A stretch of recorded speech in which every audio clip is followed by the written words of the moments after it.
Sang-ayon ako at tama ang argumento ni Senador Rodante Marcolita.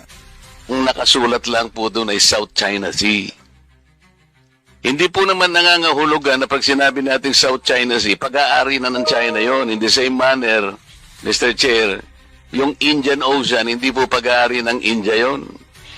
Yung Gulf of Mexico, Mr. Chair, hindi rin pag-aari ng Mexico. Kaya hindi dahil nakapangalan sa Iglesia ni Kristo, si Kristo na ang may-ari nito. Batay sa logic ni Marcolita, giba ang nakapangalang Iglesia ni Kristo. Nang tinawag ng mga apostol ang iglesyang yun, kapatid na Bobby, sa aklat ng Roma, nang magturo si Apostol Pablo, ano ang pangalan ng iglesyang yun ayon sa Biblia? Basahin natin ang nakasulat sa Roma 16:16. Magbatian kayo ng banal na halik. Lahat ng iglesia ni Kristo ay bumabati sa inyo. Maliwanag po, kapatid na Michael, kagaya na nalalaman ninyo, mga mahal na taga-subaybay, na ang pangalan po ng iglesyang itinayo ng ating Panginoong Jesucristo at nakasulat po sa Biblia, Iglesia ni Kristo. At alam nyo ba, mga kapatid, ang argumentong ito, gibang-giba din sa kanilang Pasugo Magazine. Yung game name, Deception ng INC. Bakit? May pamplito kasi sa Pasugo Magazine, ito, makita ninyo, ang sabi, hindi nangangahulugang sapat ng tawagin lamang Iglesia ni Kristo ang isang iglesia upang ito ang kilalaning tunay na kay Kristo mismo sa kanilang pasugo. Pero, paano ba ginagamit ng mga ministro ang tinatawag na name game deception? Ginagamit nila ang iba't ibang mga aklat katoliko kaugnay dito. Ang babasahin namin sa inyo isang aklat ng Iglesia Katolika. Ang pamagat nito ay Fundamentals of Catholic Dogma. Ang sumulat nito ay nagngangalang si Dr. Ludwig Ott sa page 274 tungkol sa Mateo 16:18. Si San Cipriano ay nagsasalita tungkol sa pagtatayo ni Kristo ng Iglesia ni Kristo at pinanganlan ng iglesia na Iglesia ni Kristo. Yan po ang patutuon ng sumulat ng aklat. So, Aklat Katoliko, Fundamentals of Catholic Dogma, pinagtagpi-tagpi nila sa Roman 16:16 na Church of Christ o Churches of Christ. At maraming napapaniwala nila sa name game deception na ito. At ayon sa logic naman ni Marcolita, Ang nakasulat lang po doon ay South China Sea. Hindi po naman nangangahulugan na pag sinabi natin South China Sea, pag-aari na ng China yon. kaya hindi dahil nakapangalan sa Iglesia ni Kristo, si Kristo na ang may-ari nito. Anong mga aklat Katoliko ang kanilang ginamit? Pinag-chop-chop-chop-chop para yung mga inosente ay matangay sa maling akala. Ito ang ibibisto natin. Samahan ninyo ako.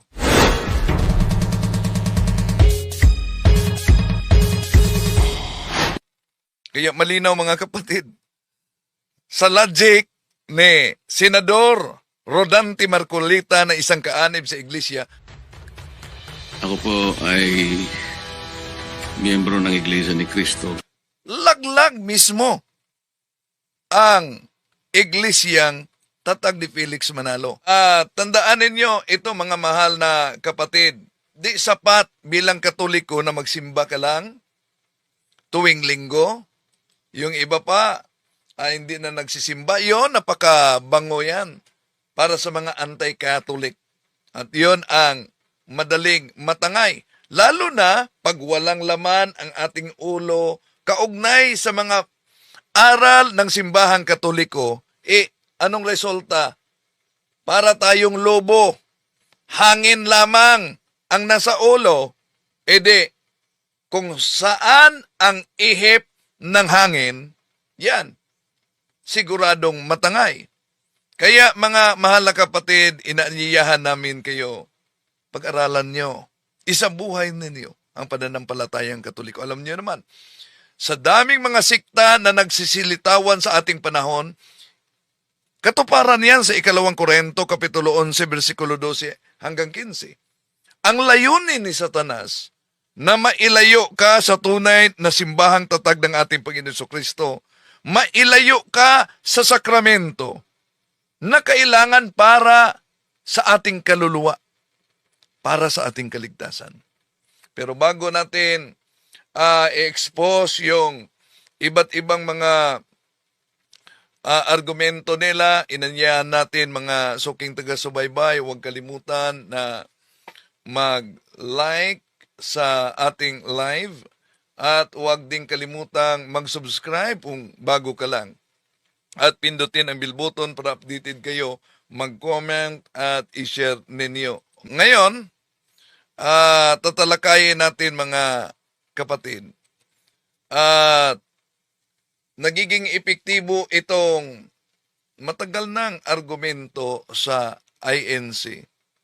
Ang name game deception, ang paggamit sa mga aklat Katoliko na basta lang nakabasa ng aklat Katoliko tulad nitong aklat na ito na Father Smith Instructs Jackson.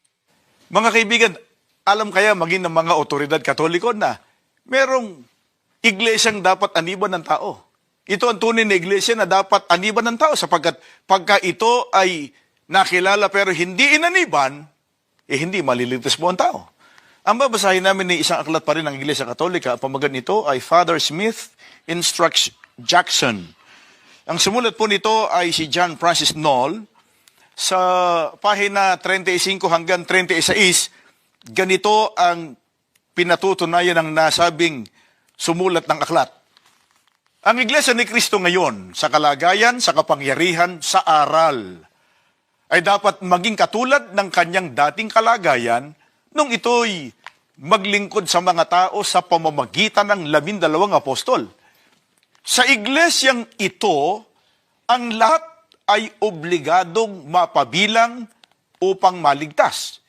Yaong mga tao na sa pamamagitan ng kanilang malubhang pagkakamali ay hindi alam ang tunay na iglesia o kahit ito'y alam ngunit tumangging umanib ay hindi maliligtas. Mga kaibigan, pansinin po ninyo, sabi ng sumulat ng aklat, ang Iglesia ni Kristo ngayon, sa kalagayan, sa kapangyarihan, sa aral, ay dapat maging katulad ng kanyang dating kalagayan. So, yan. At ang argumento nila, mismo otoridad Katoliko na pinatunayan na kailangan kang aanib sa Iglesia ni Kristo upang ikay maligtas. Ang tanong, ang Iglesia ni Kristo ba na binanggit diyan sa kanilang sinipi na aklat Katoliko ay tumutukoy ba yan sa Iglesyang Tatag ni Felix Manalo? Ang problema mga kapatid, dahil ang propaganda kasi ng INC, una, dahil ang pangalan na Catholic was first used by St. Ignatius, Bishop of Antioch. Iniwan na daw ng simbahang Katoliko ang pangalang Iglesia ni Cristo. Yun ang desipsyon ng mga ministro. Sino nagsabi?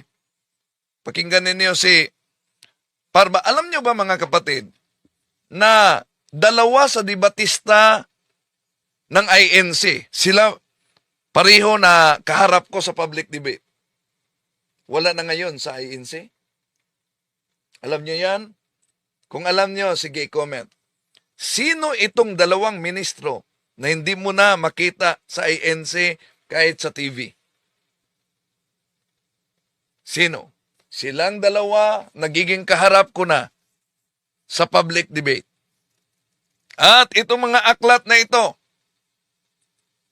ang palaging ginagamit sa lahat nila na debate. Posible, sa susunod na debate, maghanap na sila ng iba pang mga aklat Katoliko dahil bistadong-bistado na. Gusto pa ba ninyo na may debate pampubliko sa INC? Yung ministro? Ako gusto ko. At gusto ko nga na yung mga kasama natin na pare ang haharap din. Maganda ang epekto pag pare ang haharap. Si Father Abiba Arganyosa, si Father Fran Villegas, at ang ating dami natin mga kaparian. Jeff Talibon, si Father Greg. Kaya kung merong debate sa INC, gusto ko na ang haharap ay pare. Pero kung gusto nila na ako ang haharap sa INC, napakaganda. Matagal nang wala, no? Di ba? Matagal na.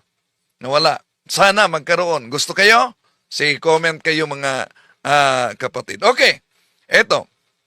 Ang argumento kasi nila na ang pangalang Iglesia ni Cristo was abandoned by Catholic Church dahil pinalitan. Eto. How can we attain salvation of the day of judgment if we remain in the Catholic Apostolic Roman Church? The name of Christ is denied and forgotten. Usa pa nga sa Biblia, gibasa ko na, Iglesia ni Cristo. Iglesia ni Cristo. Gilisdan, Katolika, Apostolika, Romana, Gitimo, 1870. Wala ka na sa Biblia. Gitangtang ang pangalan ni Cristo. Yan.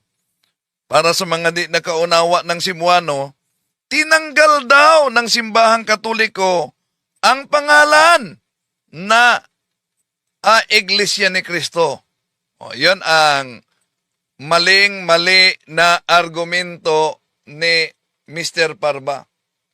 Ano daw ang nakasulat sa Biblia? Sabi niya, Iglesia ni Cristo. Ang tanong, kung Iglesia ni Cristo ang nakasulat sa Roma 16:16, Churches of Christ o mga Iglesia ni Cristo, sapat na ba patunayan na dahil may pangalang Iglesia ni Cristo ay kay Kristo na ang iglesyang yan? Mismo ang kanilang Pasugo Magazine nagsabi. Hindi sapat yan na patunayan. Sa Pasugo Magazine na may maliit na pulyeto, ito ang mabasa, mga kapatid. Hindi nangangahulugang sapat ng tawaging lamang na Iglesia ni Cristo ang isang iglesia upang ito ang kilalaning tunay na kay Kristo. So dito pa lang sa kanilang Pasugo Magazine, mga kapatid, abay, bistado na sila. Hindi nangangahulugang Iglesia ni Cristo tunay na kay Kristo. At yun din ang argumento ni at logic ni Senador Marcolita, di ba? Di ibig sabihin na kapangalan ay pinag-aari na sa pinangalanan nito. Ngayon, anong sabi ni Parba? Ulitin natin. The name was abandoned. How can we attain salvation of the day of judgment if we remain in the Catholic Apostolic Roman Church? The name of Christ is denied and forgotten. Usa pa nga sa Biblia, gibasa ko na, Iglesia ni Cristo. Iglesia ni Cristo. Gilisdan, Katolika, Apostolika, Romana, Gitimo, 1870. Wala ka na sa Biblia. Gitangtang ang pangalan ni Cristo. So, kailan ang One Holy Catholic? Idiniklara 1870. Wala umano yan sa Biblia. Pinalitan. Pero siya mismo ang nagbuking sa kanyang sarili. Nun bang tinawag na Iglesia Katolika? Pinalitan ba? Siya mismo ang nagbasa. Nung ginamit niya ang aklat ni Reverend Father Edward Taylor, ito paboritong-paborito ng mga ministro ni Felix Manalo, ano po ba ang mabasa dito. Ito ang ginamit ni Parba. Pero, merong bahagi na hindi sana dapat pwedeng ituloy nila. Natuloy niya pagbasa. Ito. Matod sa ilang libro, kinsay giimbento sa pangalang Katolika. Usbon ko. Yeah? It was first used by Saint Ignatius.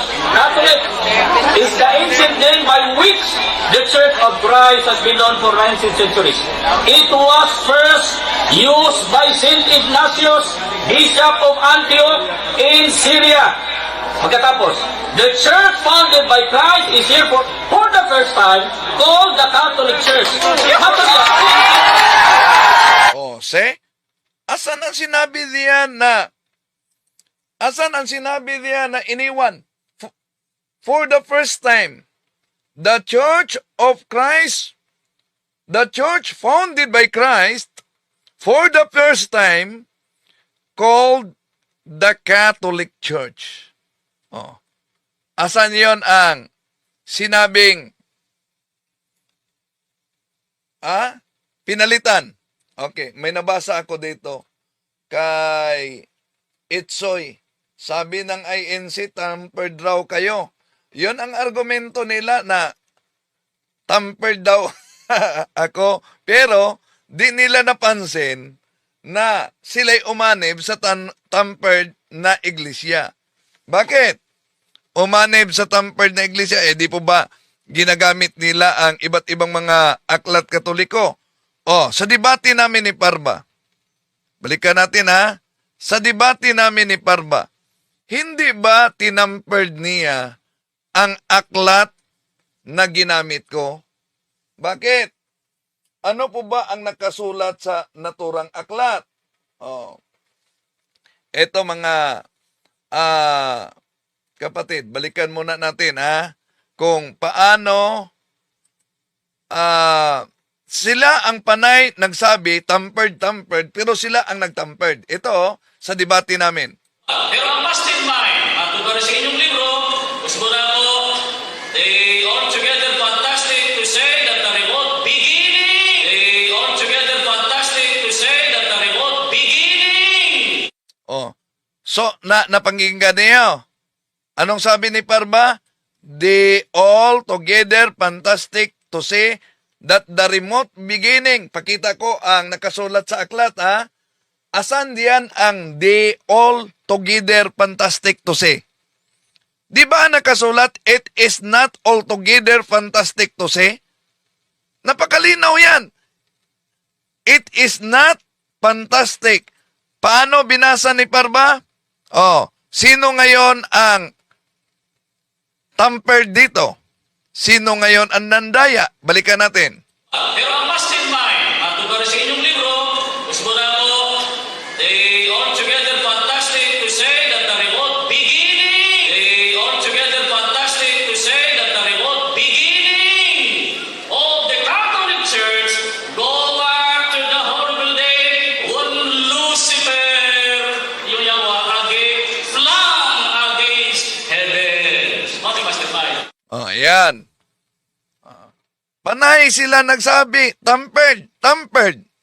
Pero, si Parba, yun, tinampered di lang yan. Ang daming mga iba't ibang version natin dito na may mabasang One Holy Catholic Apostolic Church. Sa Protestant na salin. Pero pag gagamitin natin yan, yun, ang palusot ng mga pastor, research naman kayo, di po ba? Di naman ibig sabihin, dahil ginamit namin yan, sola eskriptura na ang simbahan Katoliko. Kami mga apologists ng Katolik. Pero, ginamit natin ang iba't ibang salin. Bakit? Para pagbigyan ang kanilang pangangailangan. Ang problema, na sila nagsasabing tampered, ito'y malinaw tinampered ng kasama nila, Nagandinikitan ko raw ito. Bueno, bubuksan natin Titingnan natin yung Apokalipsis 13:18. Tingnan natin kung may dikit, Ayan. Ito po ang lugar na yun, Ito po. Ayan po yun, Ayan po yun, Kung may dikit man yan, hindi ako ang may gawa. Dipensor Katoliko nun si Mr. Rolly Tesorero, siguro. O di kaya, baka si Monsignor Abriol din. Kasi si Abriol noon buhay pa. O, imagine, nakita ninyo may dikit. Pagkatapos, di daw siya ang nagawa.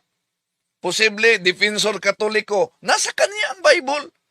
Pagkatapos, Defensor Katoliko ang pagbintangan na gumawa ng pagdikit na yan. Ha? Hindi lang yan. Oh. Sa mga nagsasabing, tinampered. Sino bang mahilig magtampered?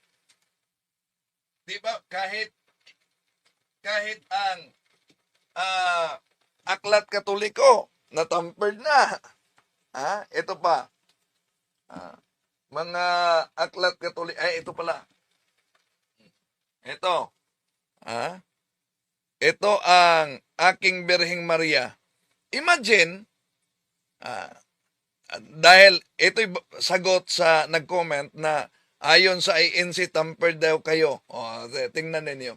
Sino nag-tampered ngayon? Ha? O. Sandali, si humility, mahirap magbingi-bingihan ang hindi bingi. Si Brad Windel pa ang tinawag na Mr. Tampered, pero may ebidensya na ang may book na tampered. Oh, hindi lang yan. Ang kanilang ministro na nagbasa. 'Di ba? Sa mga aklat Katoliko, tinampered. Halimbawa, ito. Sandali.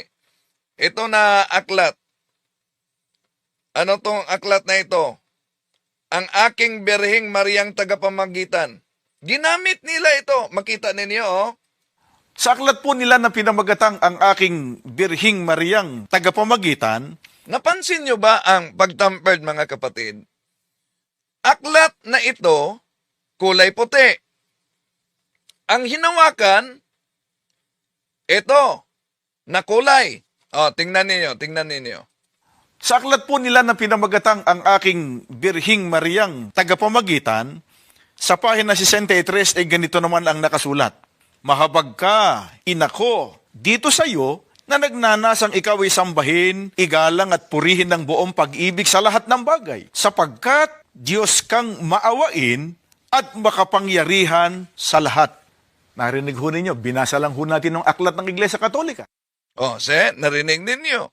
Binasa lang natin ang aklat Katolika. Binasa daw niya ang aklat Katolika. At itong aklat na ito, anong pahina? Balikan natin siya. Sa aklat po nila na pinamagatang ang aking Birheng Mariang Tagapamagitan, sa pahina 63 ay ganito naman ang nakasulat. Sa pahina 63 pa. Ngayon, kaya nga nag-challenge ako sa mga INC minister. Sige, pakita nga ninyo itong aklat na ito na pinakita ninyo sa screen na may pahinang 63. Itong aklat na ito. Bakit? Tingnan ninyo. Binivideohan ko itong aklat na ito. Na pinakita at binasa daw. Pinakita ko sa inyo, mga kapatid. Pahina 1, pahina 2. Alam nyo bang hanggang pahina 18 lang ito? Wala na itong pahina 19. Walang pahina 19. Therefore, walang pahina 20. Kung walang pahina 19, walang pahina 20, walang pahina 28, tanong, sa pagpakita ng ministro sa aklat na ito, bakit may pahina 63? Sa aklat po nila na pinamagatang ang aking Birheng Mariang Tagapamagitan, sa pahina 63 ay ganito naman ang nakasulat. Mahabag ka, inako, dito sa iyo na nagnanasang ikaw ay sambahin, igalang at purihin ng buong pag-ibig sa lahat ng bagay, sapagkat Diyos kang maawain at makapangyarihan sa lahat. Narinig ho ninyo, binasa lang ho natin ng aklat ng... Binasa lang nila ang aklat Katoliko. Pahina 63. Ngayon, sasabihin nila, tampered kayo, tampered. Di ba malinaw? Na yun ang taktika nila, mga kapatid. At matagal na itong ginawa ng mga ministro ni Felix Manalo at nagbunga din ang kanilang ginawang ito. Bakit? Dahil daming mga nadala, mga inosente. Oh. At di lang yan mga kapatid, sa mga aklat na ginagamit nila, no? Alam niyo naman na iba't ibang mga aklat Katoliko ang pinagchap-chap dito. Oh. So iniwan daw ng simbahang Katoliko ang pangalang One Church of Christ. Hindi yan totoo, mga kapatid. No? Dahil booking si Parba sa kanyang paggamit mismo sa mga aklat. Balikan muna natin, ha. How can we attain salvation of the day of judgment if we remain in the Catholic Apostolic Roman Church? The name of Christ is denied and forgotten. Usa man na sa Biblia, gibasa ko na, Iglesia ni Cristo. Iglesia ni Cristo. Gilisdan, Katolika, Apostolika, Romana, Gitimo, 1870. Wala ka na sa Biblia. Gitangtang ang pangalan ni Cristo. Tinanggal daw ng simbahang Katoliko ang pangalan ng ating Panginoon Jesucristo. Kailan? 1870. Tinanggal. At dahil 1870 umano na opisyal, iwala na ang pangalang Iglesia ni Cristo. Una, kung tingnan natin ang aklat na ginagamit nila, mga mahal na kapatid, walang iba kundi ang aklat na pinutol kasi nila yan. Ito, Discourses of the Apostles' Creed. Ito ang ginagamit na argumento ng mga ministro. Pahina 191. Ito, pero pinutol. Ito ang mabasa, mga mahal na kapatid. In 1870 at the Vatican Council, the name Roman Catholic Church was proposed, but it was rejected. The bishops assembled unanimously decided upon this official name, the Holy Catholic Apostolic Church, as descriptive of Christ Church. Umano ang official name as descriptive. Ano yung descriptive? Paglalarawan sa Iglesia ni Cristo.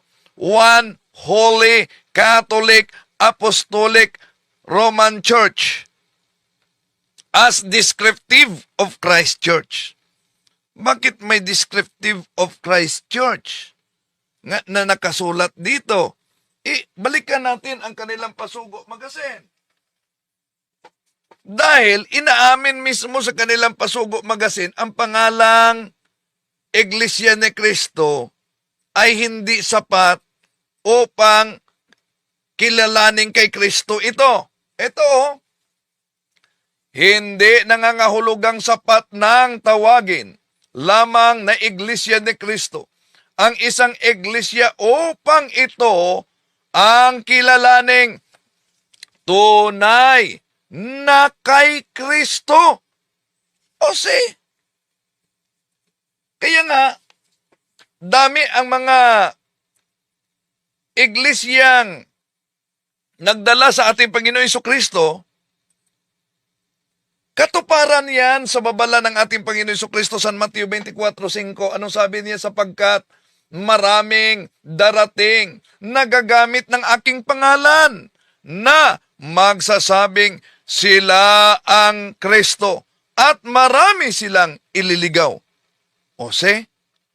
Marami ang magdala sa pangalan ng ating Panginoon Jesucristo at isa na ang Iglesia ni Cristo. Bakit? Isa na ang Iglesia ni Cristo. Balikan natin ang pahayag mismo ng mga ministro na ginamit lang nila ang 1616 at ano na? Yun din ang sinabi ni Marcolita, siya daw ay kaanib sa Iglesia ni Cristo dahil inaangkin ng mga ministro mula pa ni Felix Manalo ang Roma 1616. Ako po ay miyembro ng Iglesia ni Cristo, kaya Di po pinagtatalunan na ang mga nagpapakilalang sila raw ay Kristiyano ay nagsasabing sila raw ay kaanib sa iglesyang itinatag ng ating Panginoong Kristo. Kapatid na Bobby, tayo ba ay tutol na ang Panginoong Kristo ay nagtatag ng isa lamang na iglesia? Hindi, kapatid na Michael, sapagkat yan ay nakasulat sa Biblia. At pinahayag mismo ng Panginoong Kristo sa Mateo 16:18, ang sabi niya, sa ibabaw ng batong ito ay itatayo ko ang aking iglesia. At nang tinawag ng mga apostol ang iglesyang yun, kapatid na Bobby, sa aklat ng Roma, nang magturo si Apostol Pablo, ano ang pangalan ng iglesyang yun ayon sa Biblia? Mabuti, Siguro- basahin natin ang nakasulat sa Roma 16:16. Magbatian kayo ng banal na halik. Lahat ng iglesia ni Kristo ay bumabati sa inyo. Maliwanag po, kapatid na Michael, kagaya ng nalalaman ninyo. Maliwanag umano. Kapatid na Michael, gaya ng nalalaman ninyo, pag binasa ang Roma 16:16, mangagbatian kayo ng banal na halik. Binabati kayo ng lahat ng mga iglesia ni Kristo. Yun. Inaangkin agad nila, mga kapatid, na sila daw yan ang tinutukoy. Dahil Iglesia ni Cristo ang pangalang narehistro sa Securities and Exchange Commission dito sa Pilipinas, nasa Artículos de Incorporación para Pol 4, Cuelos Fundadores de esta Asociación, Son Felix Manalo, abay, inaangkin na sila. Sila daw ang tinutukoy diyan. That's very illogical, mga kapatid. Bakit? Una, sila mismo ang nagsabi na ang tunay na iglesia, ang iglesia ni Cristo, sila mismo nagsabi, ang unang iglesia ni Cristo, walang iba, kundi ang Iglesia Katolika. Balikan natin, ha? Mali po ang pagkaunawa nitong si Talibong.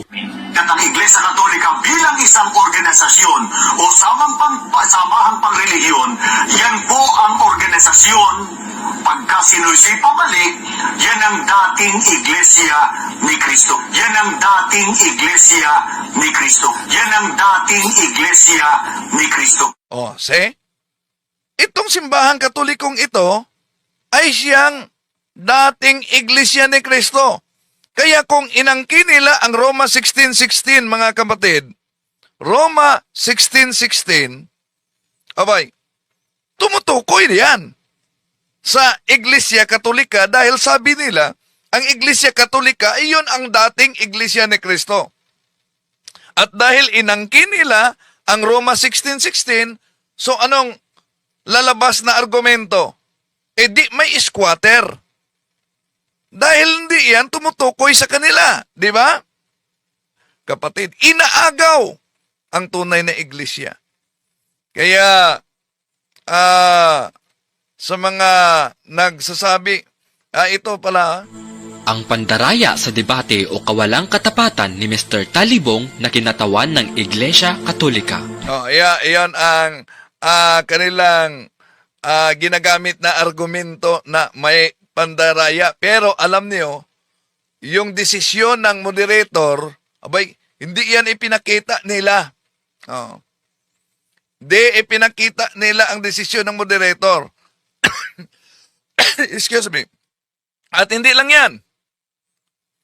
Di napansin ng karamihan na kahit ang mga aklat na ginagamit ni Felix Ane Parba, no? Abay,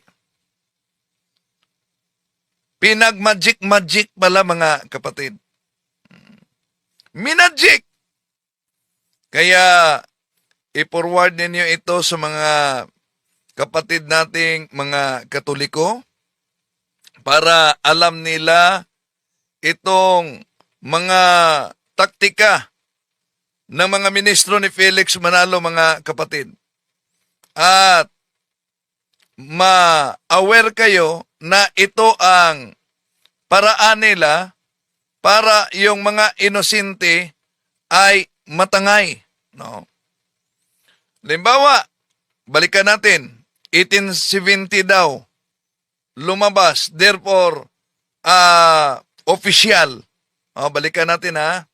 1870, ang tibuok official name, the Holy Catholic Apostolic Roman Church. Remember, my friends, Magellan landed in the Philippines in 1521.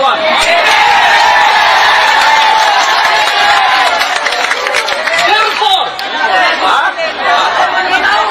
pag-abot ni Magellan diri 1521, wala pa yung official name. Ano ka? 1870 AD. Oh, wala pa. Abot ni Magellan, napatay na lang. Lapo-lapo. Wala pa ang pangalan. Official. Hindi siya. Hindi siya dito kung di Kristo. Wala raw pangalan. Ayan, mga kapatid.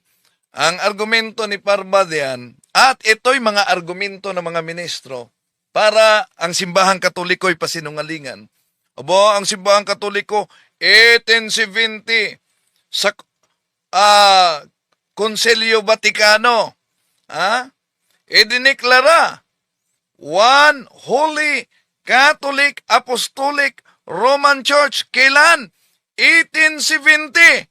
Therefore, 1521, pagdating ni Magellan sa Pilipinas, abay, wala pang opisyal. Kaya ang argumento nila, before 1870, wala pang Santa Iglesia Apostolica Katolika Romana. Ang may sagot natin diyan sa mga ministro, research naman kayo pag may time. Bakit? Kung yun ang argumento ninyo, abay, ibig sabihin din niyo binasa ang aklat ni Felix Manalo, ang founder ninyo.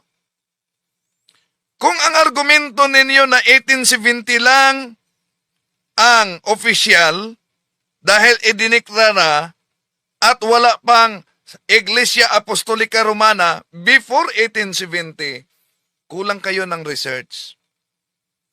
Anong nakasulat sa aklat ni Felix Manalo? Ang sulo. Ito, pahina 29-30. Ang petsang ito, 325 Anno Domini. Ang unang ganap at pangkalahatang kapulungan ng buong daigdig ng Kristiyano.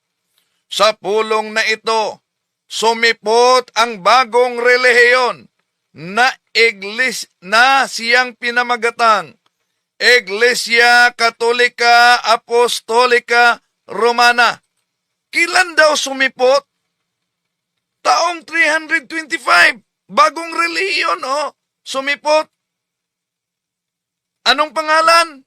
Pinamagatang Iglesia Apostolika Katolika Romana. Ngayon, ibalik natin ang argumento ni Parma. Kung sa 1870 lang, before 1870, wala pang One Holy Catholic Apostolic Roman Church. Ano itong sinabi ni Felix Manalo sa aklat niya?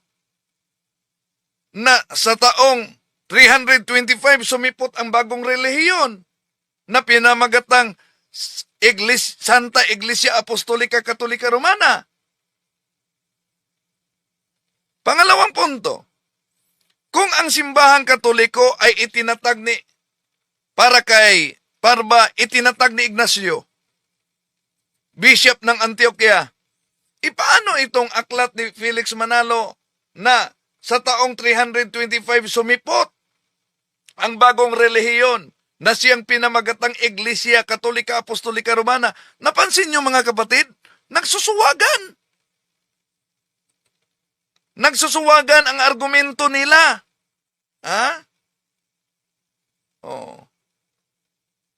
So, totoo ang history.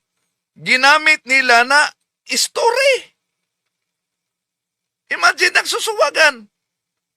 Kaya dapat malaman ito ng karamihan mga kapatid dahil yung mga propaganda nila, pagkatapos ginamit yung mga aklat katoliko na, ito ang aklat katoliko, pinatunayan na ang katoliko sa otoridad katoliko na kailangan kang aanib sa Iglesia ni Cristo. Balikan natin Mga kaibigan, alam kaya maging ng mga otoridad katoliko na merong iglesyang dapat aniban ng tao. Ito ang tunay na iglesia na dapat aniban ng tao sapagkat pagka ito ay nakilala pero hindi inaniban, hindi maliligtas mo ang tao.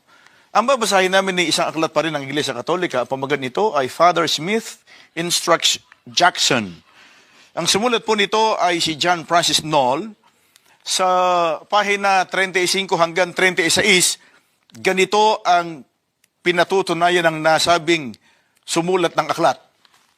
Ang Iglesia ni Cristo ngayon, sa kalagayan, sa kapangyarihan, sa aral, ay dapat maging katulad ng kanyang dating kalagayan nung ito'y maglingkod sa mga tao sa pamamagitan ng 12 apostol. Sa iglesyang ito, ang lahat ay obligadong mapabilang upang maligtas. Yaong mga tao na sa pamamagitan ng kanilang malubhang pagkakamali ay hindi alam ang tunay na iglesia o kahit ito'y alam ngunit tumangging umanib ay hindi maliligtas. Mga kaibigan, pansinin po ninyo, sabi ng sumulat ng aklat, ang Iglesia ni Cristo ngayon, sa kalagayan, yan. Ang ating pang-aklat ang ginagamit para patunayan na kailangan kang umanib sa Iglesia ni Cristo. Natatag ni Felix Manalo. Pero alam nyo, ito ang nakasulat kasi dyan mga kapatid. Mag-ingat talaga sa pagputol-putol. Ito ang nakasulat. Pahina 61 yan. 661. The Church of Christ. Dahil lang may pangalang Church of Christ, inaagaw na ng mga mangangaral ng iglesyang Tatag ni Felix Manalo. The Church of Christ today must be in nature, in power, in teaching, what it was when it served men through the 12 apostles. It is to this church that all are obliged to belong in order to be saved. Those people who, do doubtful, deliberately refuse to seek out the true church, refuse to seek out the true church, refuse or knowing it, refuse to join it, cannot be saved. Kotisyon yan sa Vatican to, the church, document number 14, Lumen Gentium yan. Anong karugtong na iniwasan nila para ipalitaw na sila ang pinatunayan na kailangan aanib ka sa iglesia ni Tatag ni Felix Manalo? Ito ang iniwasan. Say the Catholic Church is the ordinary means of salvation. The Sacred Synod turns its attention first to the Catholic faithful. Yun. At ito, for Christ made present to us in His body, which is the church, is the one mediator and the only way of salvation. However, therefore, knowing that the Catholic Church was made necessary by God through Jesus Christ, would refuse to join it or remain in it, would not be saved. So, yun ang nakasulat sa aklat katoliko na pinagputol-putol na nila mga mahal na kapatid. At ito talaga ang mga ginagamit nila. Kaya mag-ingat sa mga ganon na propaganda ng mga ministro ni Felix Manalo. At balikan pa natin, ano pa yung aklat na yan na ginagamit nila? Ito, balikan natin Ang babasahin namin sa inyo isang aklat ng Iglesia Katolika, Ang pamagat nito ay Fundamentals of Catholic Dogma. Ang sumulat nito ay nagngangalang si Dr. Ludwig Ott sa page 274 tungkol sa Mateo 16:18. Si San Cipriano ay nagsasalita tungkol sa pagtatayo ni Kristo ng Iglesia ni Kristo at pinanganlan ng Iglesia na Iglesia ni Kristo. Yan po ang patutuon ng sumulat ng aklat. Ang Panginoon Kristo ay nagtayo ng iglesia at ang sabi po niya, pinangalanan nito na Iglesia ni Kristo. Ayan. Pinangalanan daw na Iglesia ni Cristo. Anong aklat? Fundamentals of Catholic Dogma. Pero, ito po mga kapatid, sabi, may nag-comment dito, baka kaanib ito ng Iglesia ni Manalo. Spiritual warrior. Paningkamot yun nga, makumbinsi sila. Call talibong. Kay daghan na kaayo ang nakamalay nga sa demonyo di ay ang Katoliko. Ayan. Daming mga nakamalay daw na sa demonyo ang Katoliko. Kung ang Katoliko ay sa demonyo, di ba? Logic naman pag may logic kayo. Common sense naman. Kung ang Katoliko ay sa demonyo, bakit ang Iglesia ni Cristo at iba't ibang mga sikta kukuha ng kaanib galing sa Katoliko? Kung ito'y galing sa demonyo. Di ba? Unsa man na, magpatakod mong demonyo? Magpahawa kayo ng demonyo? Ba't dito kayo nangunguha? Dahil yun ang katuparan sa unang Juan 2:18-19. Na nandito na ang mga antikristo. Sila'y galing sa atin. Ngunit sila'y humihiwalay sa atin upang makilala na sila'y di kasama natin. O, sino ang antikristo? Yung humihiwalay sa atin. Sino yung atin? Di ba, ministro ni Felix Manalo, nagpatunay na. Sino ang unang iglesia ni Kristo? O, ang unang iglesia ni Kristo ba'y sa demonyo? Abo, isip-isip naman. O, tingnan nyo ang sabi ng mga ministro. Mali po ang pagkaunawa nitong si Talibong. At ang Iglesia Katolika bilang isang organisasyon o samahang pangrelihiyon, yan po ang organisasyon. Pagka sinusi pabalik, yan ang dating Iglesia ni Kristo. Yan ang dating Iglesia ni Kristo. Yan ang dating Iglesia ni Kristo. Oh, so sa demonyo ba ang dating iglesia ni Kristo? Yung tinatag ng ating Panginoon Jesucristo ay sa demonyo. Pagkatapos yung tatag ng tao 1914 Punta Santa Ana, nagiging tunay bigla dahil lang sa pang-aagaw ng mga pangalan na nakasulat sa Aklat Katoliko at sa Biblia, na wala naman kayong sariling Biblia. Ano ba yan? Ha? Di ba? Okay na, isip-isip naman. Pag may time. So anong bagay? Ito ang binasa nila mga kapatid para makatangay sila ng mga inosente. Fundamentals of Catholic Dogma. Pahina 274. In regard to Matthew 16:18, San Ciprian. May kasama ba kayong Santo Cipriano? Katoliko yan. Speaks of the building of the church by Christ and designate the church of Christ. Yan. Dahil nabasa ang Church of Christ, abay, inaagaw na. Pero, sino po ba yung Church of Christ na binanggit sa aklat na ito? Ito po ang ating mabasa mga kapatid.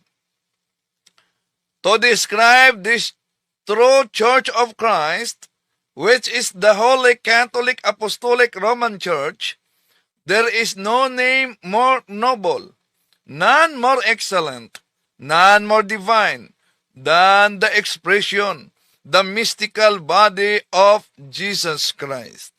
See? Yun lang, pinuputol, pinachap-chap, pagkatapos, ini-squat. Oh. At daming napaniwala ng ganyan. Oh.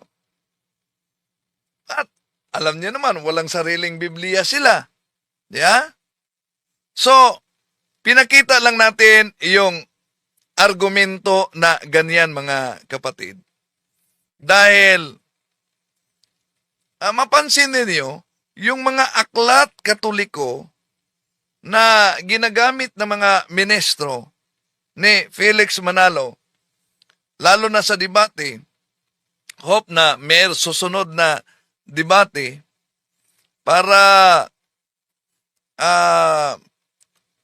sa totoo lang, mga kapatid, sa bawat debate, meron talagang mga, kaya nga, kahit na yung abogado na Iglesia ni Cristo, na noon pa man, Iglesia na siya,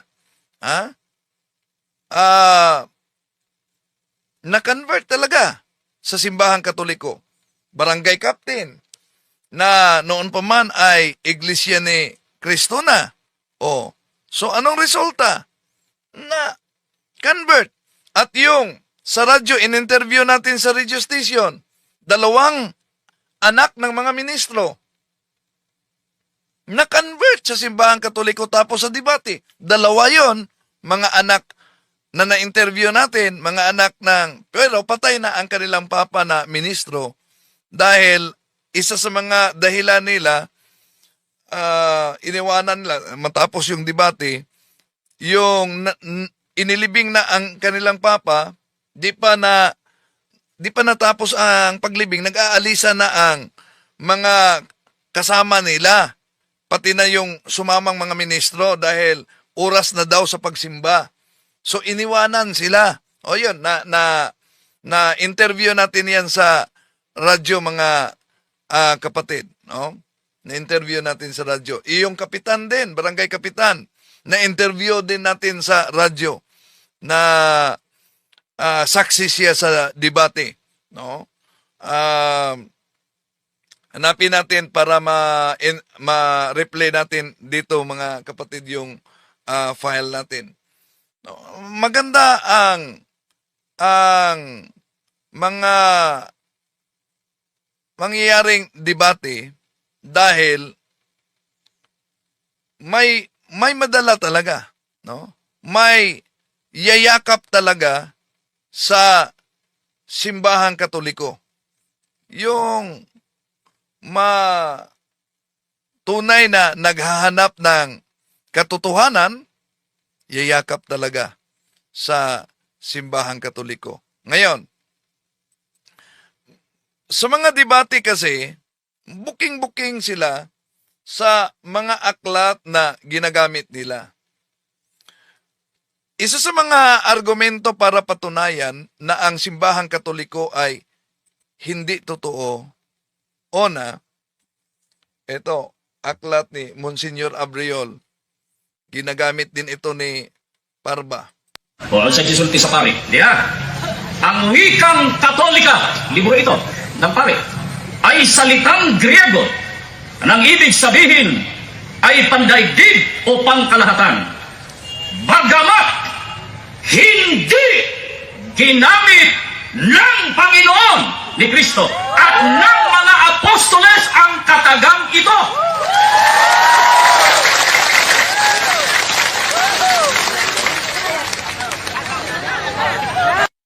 Yan. May karugtong yan, kaya nabuking siya kay Father Darwin. Anong karugtong niyan? Na nabuking siya kay Father Darwin. Ito. Hanggat mo itong libro, pare, ang wikang Katoliko ay salitang Griego. Ibig sabihin ang kalahatan. Bagamat hindi ginamit ng Panginoon o ni Kristo at ng mga apostol ang katagang ito. Tanggap mo to, hindi? Oo na nga, ay inon ako kaganina, nga rin ato botlon.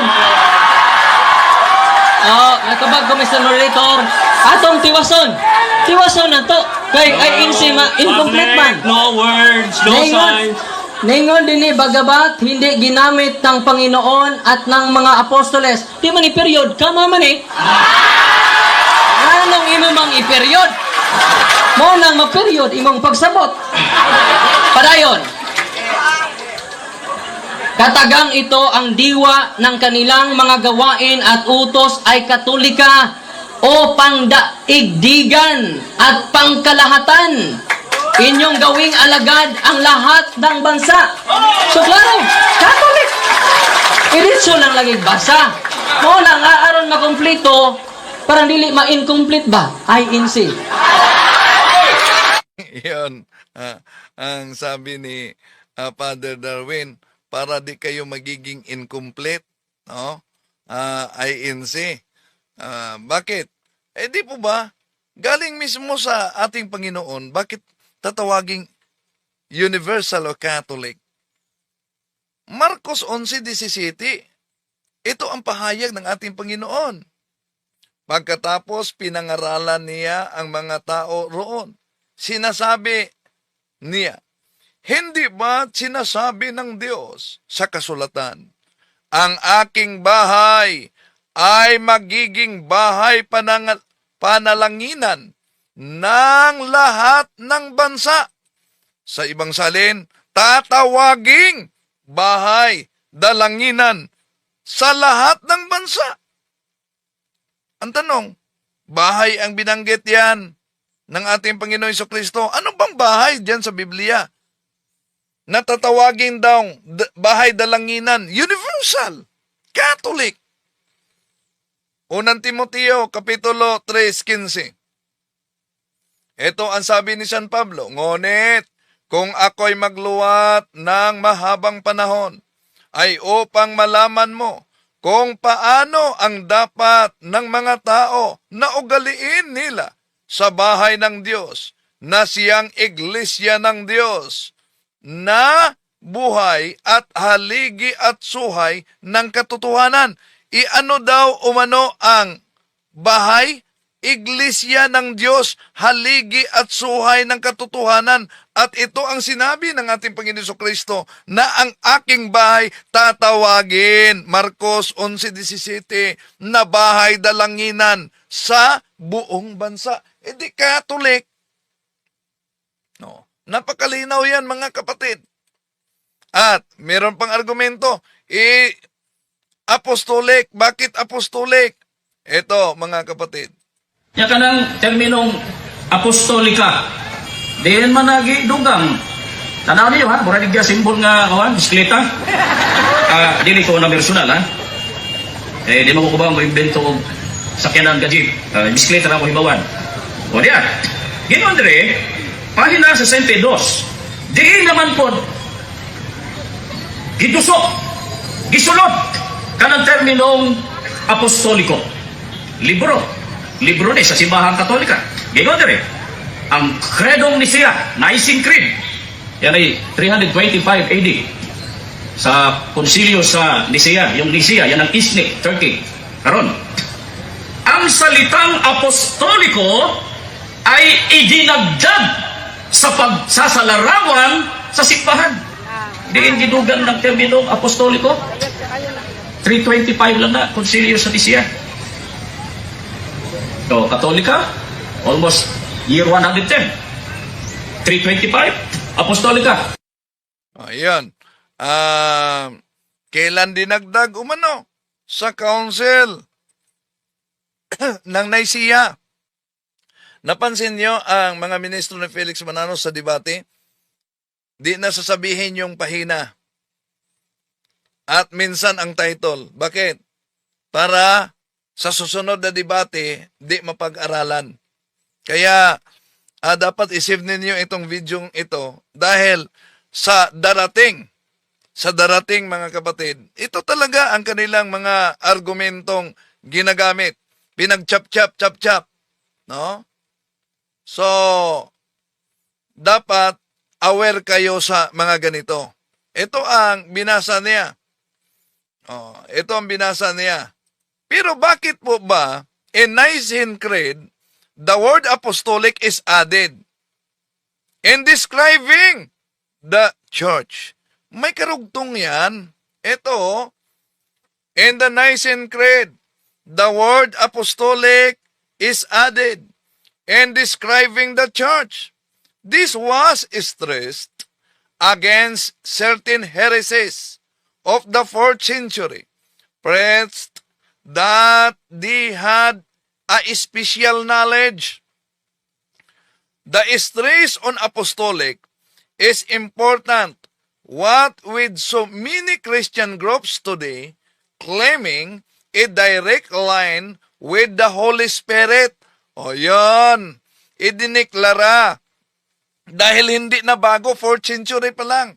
Meron ng tulad ni Felix Manalo na nagkulong lang sa kanyang silid, hindi kumain, hindi natulog, paglabas naging anghel na. Tulad ni Kibuloy. Di mo ba? Naging appointed Son of God na. Ganon din. Kaya idiniklarar ang di mabagong katotohanan na the church founded by Jesus Christ must be apostolic in origin. At napaka-biblical yan mga kapatid na ang simbahan ay must be apostolic in origin. No? Nasa Biblia yan. Imposible naman kung di nila yan na kita, di nila yan nabasa. So dito, iniisa-isa natin ang mga aklat na ginagamit nila. Bakit? Dahil para aware kayo. Aware kayo. At sa Roma naman, ito mga kapatid. Kaya ka ng Romana, pabalik na sa libro, sa gayon naman direct, Roman Catholic, Reverend Edward Taylor. Nakibaw na si Brother Sokele. The Council of Trento. Kung tanaw ninyo sa ilang mga konsilyo, 1545 AD yun. AD ha? 1545, 16th century. Ano sa ba nakaabot diri si Magellan? 1521. Sabi ninyo sa Gidugan, the Council of Trent made Roman part of the official title of the church. Ano sa aman po nang intra ng pangalang Romana? 1545 sa konsilyo sa Trento. So layo ang diferensya. 110, 325, tapos 1545. Nakasunod na ang Katolisismo diri. That was 1521. Sa pamamagitan ni Magellan, nakasunod na ang iglesia. Pero that time, wala pa dahil ang pangalang Romana. Wala pa. So imagine, pumasok na umano si Magellan 1521, pero ayon kay Parba, that time wala pa ang pangalang Romana. Aba, wala pa daw ang pangalang Romana. Kung wala pa ang pangalang Romana, ibalik natin ang aklat ni Felix Manalo. Di ba? Napakalinaw sa aklat ni Felix Manalo. Ito ang, napansin ninyo, di din pinangalanan ni Parba ang aklat at ang pahina. Pero alam nyo, nasa pahina 9 yan sa aklat ni Father Reverend Edward Taylor. Ito ang ginagamit nila. The Council of Trent made Roman part of the official title of the church, and the Council of the Vatican of 1870 definitively, after a dispute to be discussed later, sa aklat na ito, adopted as the name of the church the formula, the Holy Catholic Apostolic Roman Church. Yan. Pero, yung sinabi niya na iniwan ang pangalang Church of Christ, mali. Nasa aklat na binasa pinutol. There was only one church, Catholic Church, accepted as divine by all, and that was the one with the Chief Bishop of Rome. Iyon ang mga kapatid, na ang pinuno ay nasa Roma. Kaya sino ang katuparan sa Roma 16? Roma 16:23, Caius Hospitius et Universa Ecclesia. Kaya babala na, alam ni San Pablo na yung Roma 16:16, gagamitin yan. Marami ang gagamit yan. Di ba? Anong sabi niya? Kung ituloy lang, Romans 16:18. Sabi ni San Pablo, iniligaw nila ang mga may mahihinang pag-iisip sa pamamagitan ng kaakit-akit at matatamis na pangungusap. Yun. Ililigaw nila. Kaya, bakit Roman? Kana naman ko ba? Diin mo na. O, tanaw na to. O? Religion, Doctrine and Practice. Page 454. Kani naman yun, no? O. The word Catholic,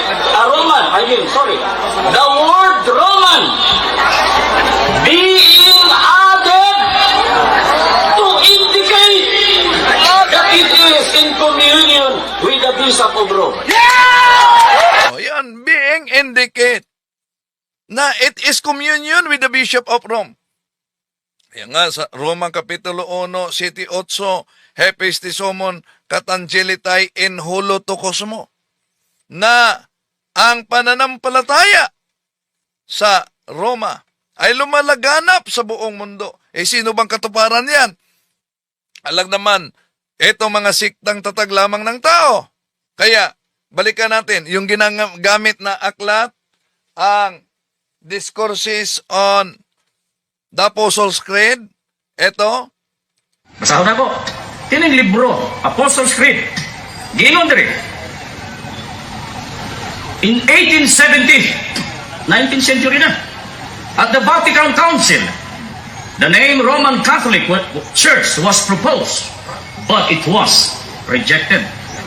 The bishops assembled unanimously decided upon this official name, the Holy Catholic Apostolic Roman Church. 1870 lang ng tibuok pangalan ang Iglesia Katolika Apostolika Romana. So, yun ang problema nila. 1870 lang lumabas ang buong pangalan, ang Iglesia Apostolika Katolika Romana. Kaya di nila matanggap na ito'y tunay na iglesyang tatag ng ating Panginoon Jesucristo. Di kung di nyo matanggap dahil idiniklara, we are not sola scriptura, mga kapatid, as Catholic. We have a teaching authority, magisterium, tradition, and part of the teaching authority, ang council of the church. Dahil idiniklara at sabi nila sa argumento, matagal nang patay ang mga apostol. Bakit? Ba't tumanggap kayo sa Biblia? Di ba ang Biblia, produkto siya sa iba't ibang konsilyo ng simbahang Katoliko na matagal na ding patay ang mga apostol. Asan niya nakasulat? Halimbawa, sa Pasugo Magazine nila. Ito, 1951, page 27. Ang konsilyo ng Trento noong 1546 ay nagpapahayag na ang lahat na aklat ng matanda at bagong tipan na nasa Bibliang Katoliko ay mga banal at naaayon sa batas. Nasa Pasugo Magazine nila. Kailan idiniklara na ang mga aklat sa bagong tipan at sa matandang tipan ay mga banal? 1546. Kung ang argumento nila di pwedeng tanggapin ang One Holy Catholic Apostolic Roman Church dahil ang mga marks na yan, palatandaan na yan, ay idiniklara sa iba't ibang konsilyo matagal nang patay ang mga apostol. Huwag kayong maniwala sa Bible. Dahil idiniklara ng simbahang Katoliko, nakasulat mismo sa inyong Pasugo Magazine, na ang lumang tipan ng mga aklat, ang bagong tipan ng mga aklat, idiniklara sa konsilyo 1546 Anno Domini. Matagal na ding patay. At di lang yan, iba't ibang konsilyo. Nasa Pasugo Magazine nila yan. Eto, balikan natin Pasugo Magazine nila. Mga mahal na kapatid. Eto, ang batas ng Iglesia Katolika na mataimtim at maiingat na sinasayasat at tinitiyak ng konsilyo ay siya ring nasa mga talaan ng mga banal na aklat na inihayag ng mga konsilyo ng Florencia noong 1914, Cartago noong taong 397, Hippo noong taong 393, Laodicea noong taong 363, at ng mga Papa Inocencio noong taong 401, Hormidas noong taong 514-523, Galasios noong taong 492-496, at ng Papa Damaso noong taong 360. O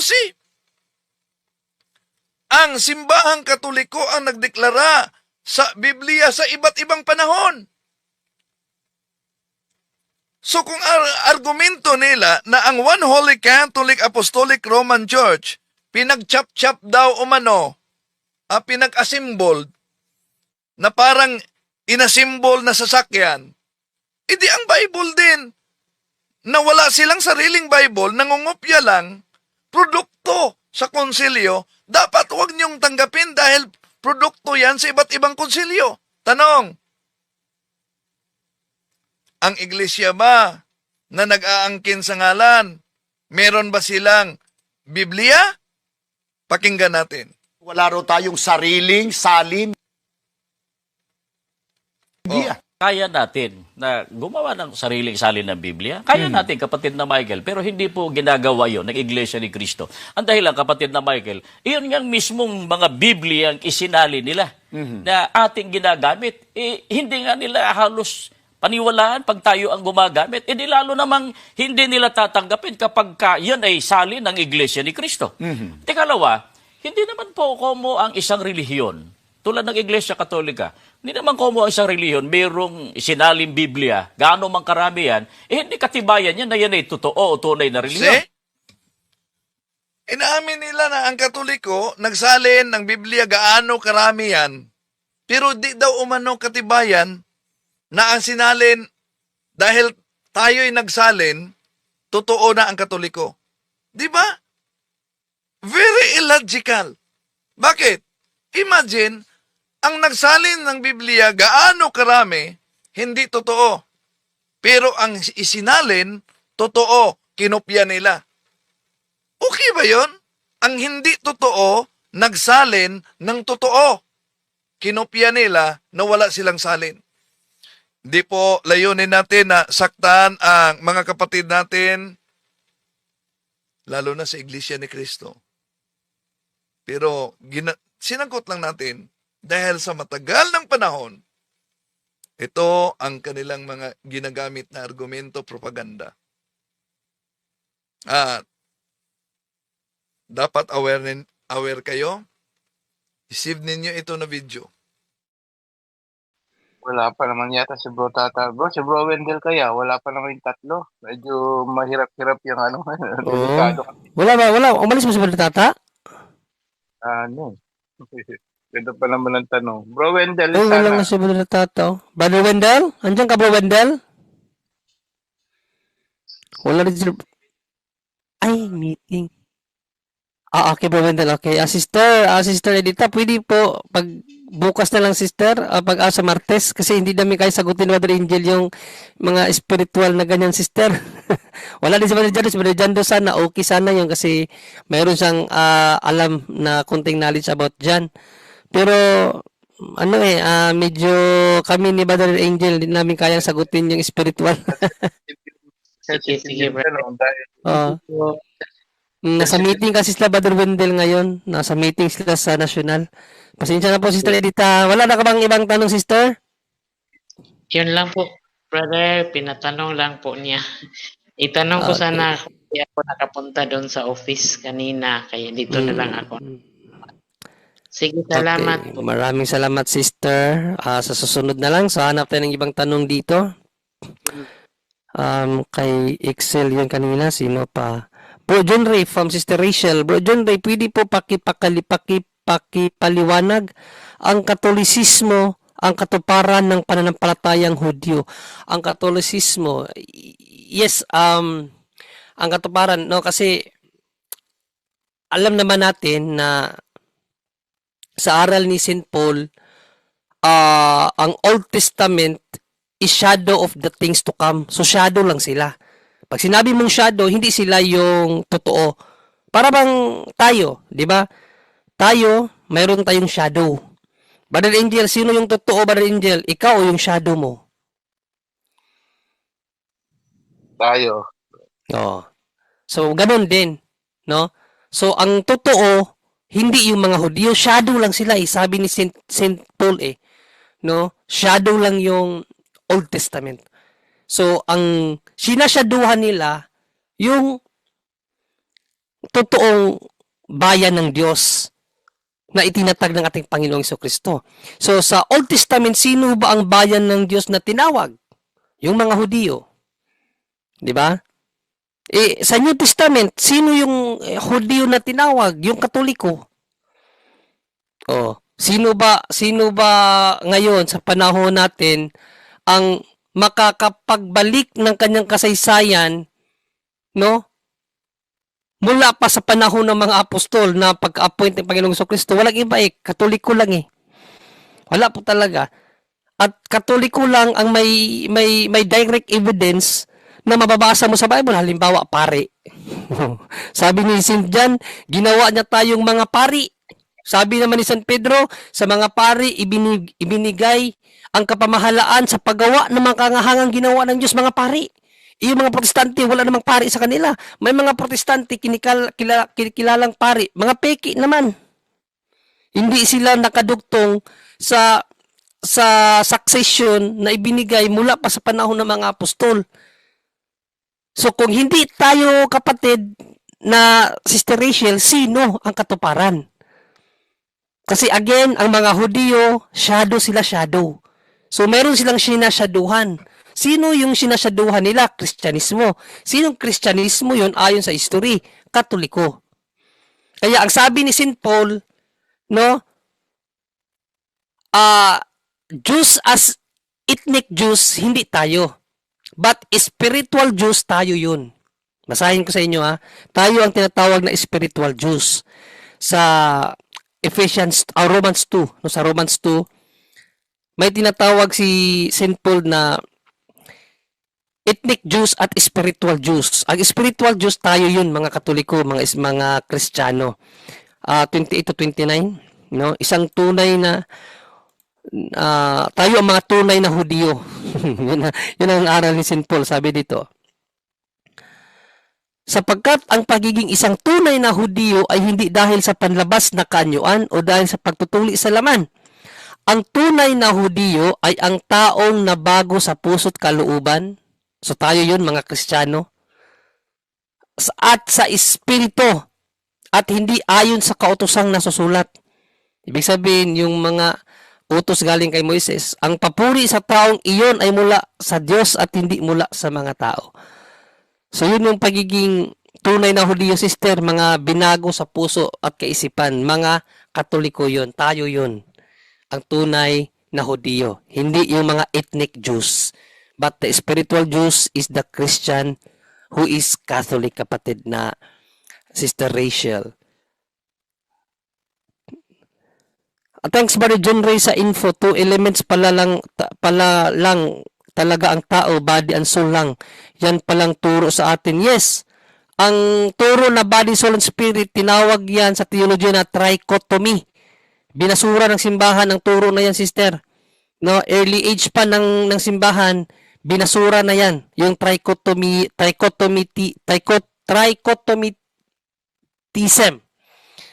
Yan ang paniniwala na 3 parts ang tao. 2 lang, body and soul lang.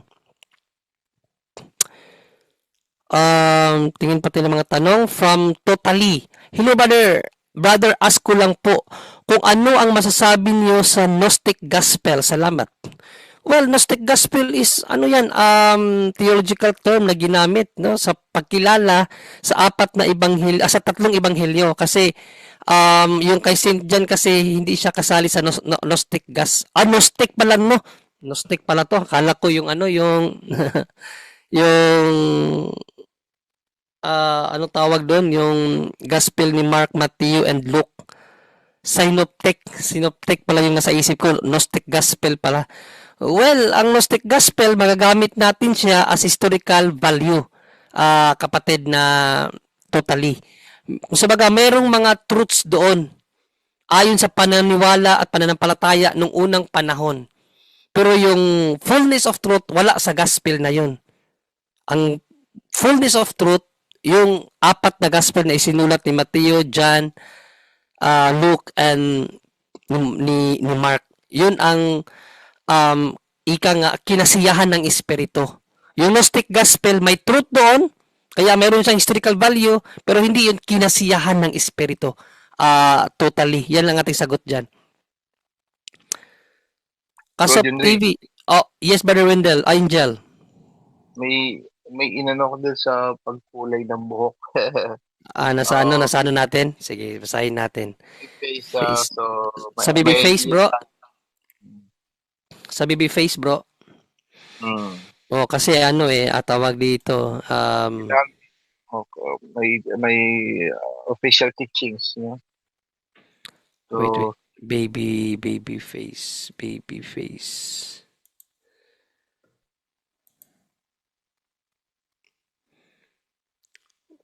Ito ang isa bro. Isa lang, no?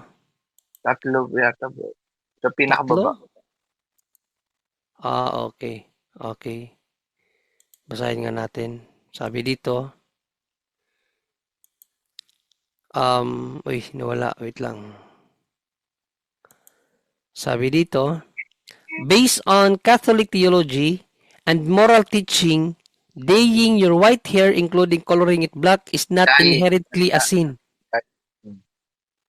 Bro? Dye. Dye nga. Dye. Medyo islang kasi ako, bro. Galing kasi akong California. Kaya dyeing. Dyeing your white hair, including coloring it black, is not inherently a sin. Hair coloring is considered a matter of personal grooming and in itself a morally neutral act. So moral siya. It does not violate natural law or commandments. However, Catholic teaching places a strong emphasis on intent. Intention. Dapat hindi ka magiging proudful, hindi ka magiging strong emphasis on intent, the why behind the action.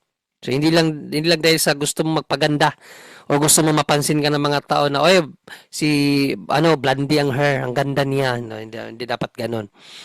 Here is a breakdown of the moral considerations regarding hair dye from a Catholic perspective. When dyeing hair is not a sin, modesty and care, it is acceptable to dye hair.